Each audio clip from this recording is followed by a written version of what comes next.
જે પણ મિત્રો લાઈવમાં હોવ તો કોમેન્ટ કરાવજો. ખરેખર સત્તા ઉપર પહોંચવા માટેની આપણે મહેનત કરવી જોઈએ કે નહીં, એના માટે આપણે અલગથી લાઈવનું એક સેશન રાખશું કે સત્તા ઉપર કબજો કરવા માટે આપણે ખરેખર પાર્ટીની રચના કરવી જોઈએ કે ના કરવી જોઈએ. ઓબીસી, એસસી, એસટી સમાજ, માઇનોરિટી સમાજ, દરેક સમાજને સાથે રાખી આપણે સત્તા ઉપર પહોંચવા માટે મહેનત કરવી પડશે, પાર્ટી બનાવવી પડશે. આવું કરવું પડશે કે નહીં, તમે મને કોમેન્ટ દ્વારા જણાવજો. કેમ કે ઘણા દિવસોથી ઘણા બધા મિત્રોના ફોન આવે છે, ખાસ કરીને દલિત સમાજના આગેવાનોના ફોન આવે છે કે ચિરાગભાઈ આપણે કે પાર્ટી કે બનાવીએ અને સત્તા સિવાય નકામું છે, કેટલીક વખત ભીખ માગશું. સત્તા એ જ કલ્યાણ શાસક સમાજનું જે નિર્માણ આપણા સંગઠનના લોગામાં લખેલું છે કે શાસક સમાજનું નિર્માણ. તો આ શાસક સમાજના નિર્માણ કરવા માટે અને ગાંધીનગરના સિંહાસન ઉપર કબજો કરવા માટે આપણે પાર્ટીની રચના કરવી જોઈએ કે ના કરવી જોઈએ, બરાબર? તો તે બાબતે આગામી દિવસોમાં આપણે ભેગું થવું જોઈએ કે કેમ, તે બાબતે જે પણ મિત્રો લાઈવ નિહાળતા હોય, જે મિત્રો અમને સાંભળતા હોય, તો તેમણે અહીંયા કોમેન્ટ કરવી. આજે દેવી પૂજક સમાજ છે તેની હાલત કેવી છે વિચાર્યું કોઈ?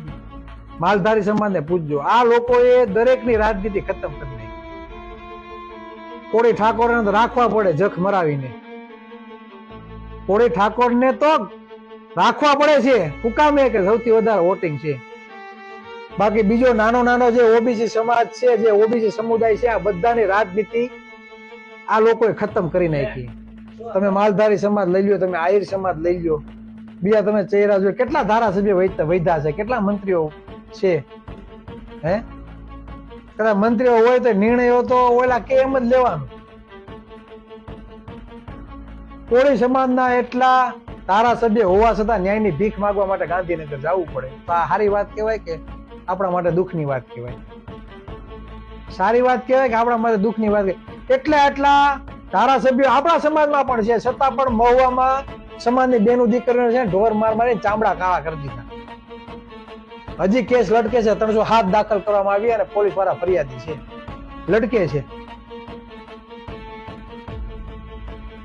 તો પાટીદાર સમાજ અને ક્ષત્રિય સમાજના આંદોલનકારીઓના કેસો પાછા ખેંચાઈ જશે. ભૂપેન્દ્ર પટેલને ખબર નથી પડતી કે કોળી ઠાકોર ઉપર ગુના દાખલ થયા છે 307, અને પોતાના જમીન બચાવવા માટે આંદોલન કર્યું છે, પોતાની જમીન બચાવવા માટે આંદોલનો કર્યા છે. તો તમને કોઈ કહેવાનું નથી એટલે ગુના દાખલ કરી નાખવાના. જે માલધારી સમાજ મહાનગરપાલિકામાં રહે છે, શહેરમાં રહે છે, ને પૂછજો તમારા નેરડાઓની હાલત આ લોકોએ કેવી કરી નાખી.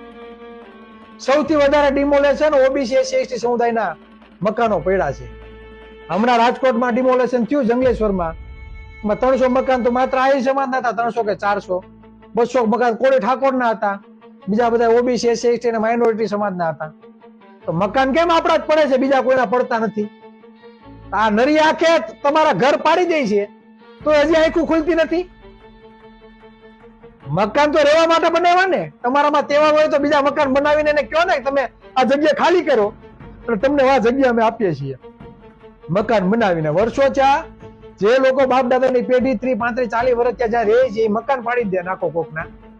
તો સરકારે એ મકાન પેલા એ લોકોને બનાવી દેવા જોઈએ બીજે, પછી એવું કે ભાઈ હવે તમે તમારા મકાન બની ગયા છે, હવે તમે ત્યાં સ્થળાંતર કરો. કોઈ એમ કહે કે તમે માનવતાનું કામ કર્યું. તમારે ટેક્સ લેવો છે, તમારે મત લેવા છે, પણ અધિકારો આપવા નથી, હકનું આપવું નથી. મકાનો હોતા નહીં, છીનવી લેવા. નોકરી તો ખાઈ જાવ છો, મકાનો ખાઈ જવાના, નોકરીઓ ખાઈ જાવ છો, બજેટ ખાઈ જાવ છો, પણ રહેવા માટેના જે મકાનો છે ને એ તમે રહેવા નથી દેતા, એ તમે પાડી નાખો. આવું એક જગ્યાએ નથી થયું. જ્યાં જ્યાં મહાનગરપાલિકા છે, જ્યાં જ્યાં શહેરીકરણ છે, આ બધી જગ્યાએ સૌથી વધારે મકાનનું ડિમોલેશન થયું હોય તો આ 85% ઓબીસી, એસસી, એસટી સમુદાયના ક્યાં છે? તો આપણે ન્યાય માટે ભીખ જ માંગવાની, ન્યાય માટે આંદોલનો જ કરવાના? ક્યાં સુધી આંદોલનો કરશું? મત આપણા છે. તમારા સમાજ, તમારા ગામના ઓબીસી, એસસી, એસટી સમાજ સમુદાયને સમજાવો, લખ દો આપણી દિવાલો પે કે તુમ ઇસ દેશ કે શાસક હો. સૌથી વધારે મત તમારા છે, સત્તા ઉપર કબજો કરો, નકર ન્યાયની ભીખ જ માગવી પડશે. અને અત્યારે નહીં લડો, અત્યારે નહીં બોલો, તો આવનારા સમયમાં આવનારી પેઢી તમને કહેશે કે અમારા હક અધિકારો છીનવાતા તેથી તમે ગયા હતા ક્યાં. આંકડાઓ જો તો તમને ખબર પડે કે રાજ સત્તા ઉપર કોણ કબજો કરીને બેઠું છે. અત્યાર સુધીના તમે વડાપ્રધાનની લિસ્ટ લઈ લેજો, અત્યાર સુધીના બધા રાજ્યોના મુખ્યમંત્રીનું તમે સર્વે કરજો, આઈએસ આઈપીએસ અધિકારીઓનો સર્વે તમે કરજો, જજોનું સર્વે કરજો. તમારી કઈ ગણના જ નથી. મીડિયા વાળાની હોતરે તમે સર્વે કરજો કે મીડિયા કોની માલિકીની છે. શું લાગે તમને મીડિયા વાળા કેમ બોલાવતા નથી અમને કે આવો ચિરાગભાઈ બેસો આરક્ષણ બાબતે ચર્ચા કરીએ? કીધું કોઈ દી? જયેશભાઈ વરિયાને કોઈ દી બોલાવ્યા? કેમ નથી બોલાવતા?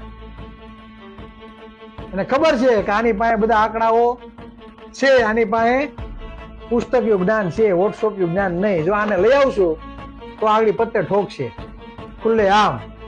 અને ખુલ્લે આમ કહેવાનું છે ભાઈ તમે ખાઈ ગયા છો એટલે કહીએ છીએ, તમે ખાઈ ગયા છો એટલે કહીએ છીએ. એટલું જ બધું જો આરક્ષણનો વિરોધ હોય તો રાજ સત્તા ઉપર એટલા વર્ષો થયા તમે વગર આરક્ષણે કબજો કરીને બેઠા છો.